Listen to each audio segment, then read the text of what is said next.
President Ferdinand R. Marcos Jr. never puts his thumb on the scale for anyone, let alone stick his nose in affairs that do not concern his office or work. Hence, he is setting himself far apart and away from the vice president's impeachment trial and the thorny remote voting proposition in the Senate, which has put the two lawmaking blocs further asunder, as our Clazel Pardilla reports. President Ferdinand R. Marcos Jr. will not interfere in the Senate setting of rules for the impeachment trial against Vice President Sara Duterte. This comes amid the proposal of Senator Rodante Marcoleta to allow senators to participate in session online, a move that even triggered a walkout from the minority bloc.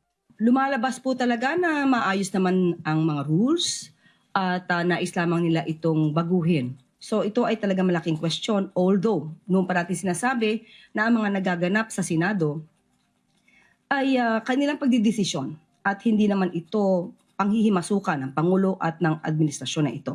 Marcoleta is pushing for online attendance amid reports of possible cases that some members of the majority may face, which could prevent them from participating in the Senate trial on Duterte's impeachment. Palace Press Officer Claire Castro said digital conferencing was only allowed during the pandemic. Former Senator and now mamamayang Liberal Party List Representative Laila De Lima also previously requested digital participation while detained and awaiting resolution of the criminal charges she faced at the time, but the request was denied. Thus, Palace maintains, dapat din siguro malaman nila na mahirap magkaroon ng online voting kung wala ang tao mismo sa mga pagpupulong at pagkakaroon ng diskusyon. Ito ang magandang pagkakataon para malaman nating lahat kung ang mga liderato ba at mga leaders na ito ay nagtatrabaho para sa bayan o para sa